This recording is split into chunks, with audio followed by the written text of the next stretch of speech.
کون بن جاتی ہے؟ بندہ خدا، حبیب خدا، درود پڑھنے والا، درود وصول کرنے والا، درود واپس پہنچانے والا، درود قبول کرنے والا، یہ تین ہو گئے ہیں۔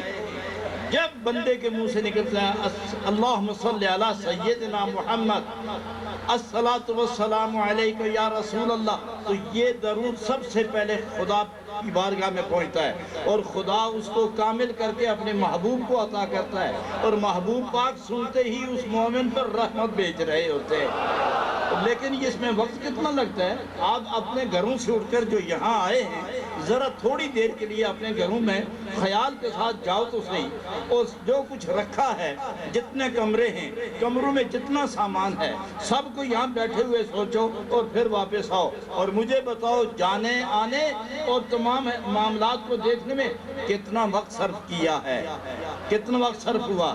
گئے بھی آپ اور آئے بھی، اور سامان جو رکھا ہوا تھا وہ دیکھا بھی، چٹولا بھی، بکسے کھولے بھی، بند بھی کیے، واپس بھی آ گئے۔ کتنا وقت لگا؟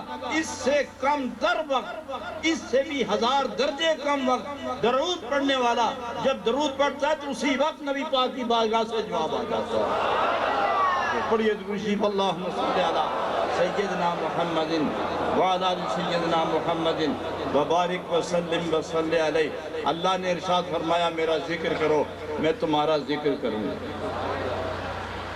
تم میرا ذکر کرو میں تمہارا ذکر کروں گا، تم میرا چرچا کرو میں تمہارا چرچا کروں گا، تم میری نعمتوں کا شکر کرو میں اضافہ کر دوں گا، بس تیرا لب اور تیرا دل یہ میری ذات میں منہمک رہیں۔ اس انہماک کے بعد میری رحمتیں تسلسل کے ساتھ تمہارے روح و دل و قلب و قالب پر یوں نازل ہونا شروع ہو جائیں گی کہ تم سراپا تمہارا میرا ہو جائے گا، اور میرے انوار تجلیات تم میں منعکس ہو جائیں گے۔ ذرا میرا ذکر تو جاری کرو، باقاعدگی سے جاری کرو۔ الہ العالمین، نماز بھی تیرا ذکر ہے، روزہ بھی تیرا ذکر ہے۔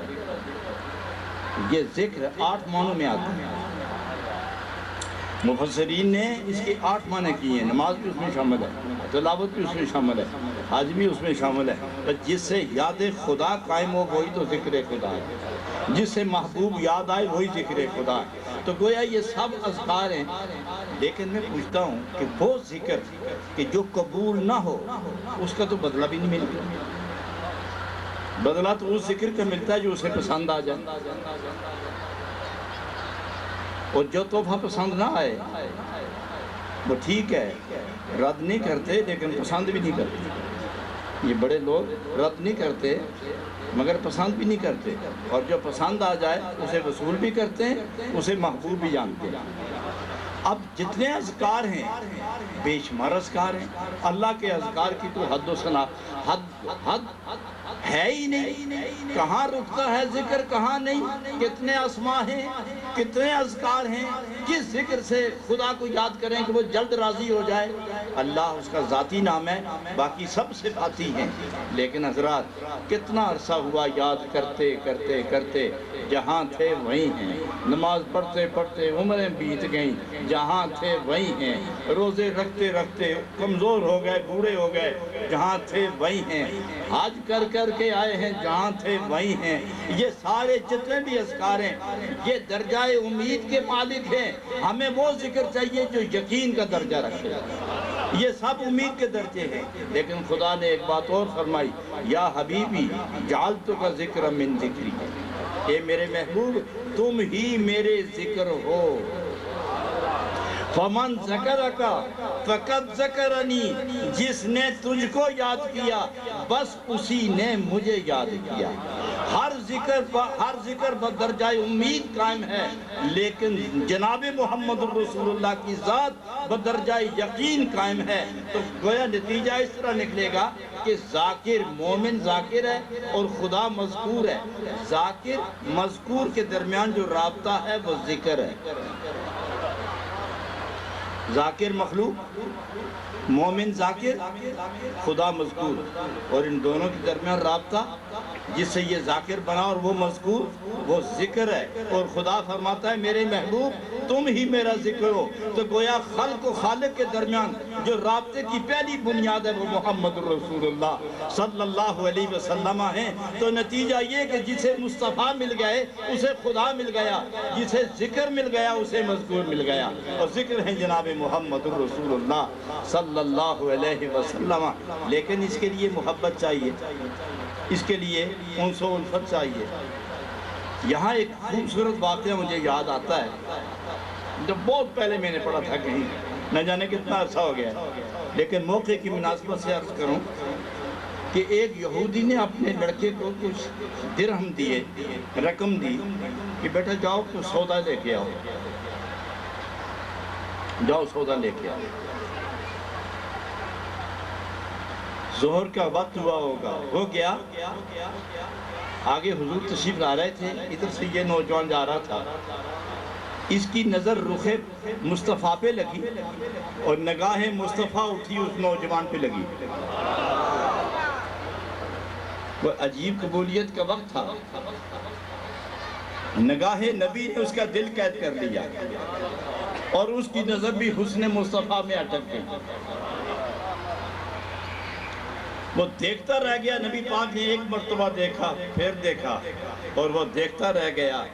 نظر کو نہ جھپکا سکا, نہ سر جھکا سکا. آنکھیں کھلی رہی, آنکھیں کھلی رہی. دیدار کرتا رہا, جمال سمیٹتا رہا. دل ساتھ حضور کے قربان کر کے حوالے کر دیا, لیکن وہیں کھڑا رہا.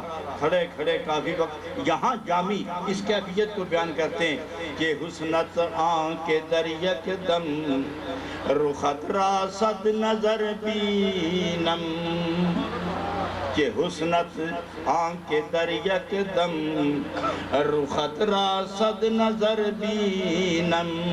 ہنوزم آرزو باشد کہ یک بار دیگر بینم. ہنوزم آرزو باشد کہ یک بار دیگر بینم. اور کسی درویش درد دل صاحب درد نے اس کا ترجمہ کر دیا ہے. میں بجائے اس کا سادہ ترجمہ نثر میں کروں, کسی نے جو اس کا ترجمہ کیا ہے میں وہ بیان کرتا ہوں تاکہ آپ اور آسانی سے سمجھیں. اور اس کا ترجمہ یہ ہے, دل کردہ سونیا ہر ویلے تینو کول بہا کے تکدا روا. دل کردہ سونیا ہر ویلے تینو کول بہا کے تکدا روا. اے جسم سارا اکھ ہو جاوے محتاج نہ میں ایک اکھ دا روا. قریب عصر, قریب غروب آفتاب وہ گھر گیا, لیکن نہ وہ رفتار تھی نہ وہ حالت تھی. گھر گیا اور والد غصے میں ٹہل رہا تھا اپنے سین میں. تو جو ہی لڑکے پر نظر پڑی تو وہ تڑپ کے بولا, ارے بیوقوف, وقت بھی ضائع کیا, سودا بھی تم نہیں لائے, کتنے نااہل ہو تم, کتنے غیر ذمہ دار ہو تم, کتنا فرض ناشناس ہو تم. تو لڑکے نے آہستہ سے جواب دیا, ابا جان خفا نہ ہوں, میں نے جو سودا خریدنا تھا خرید لی.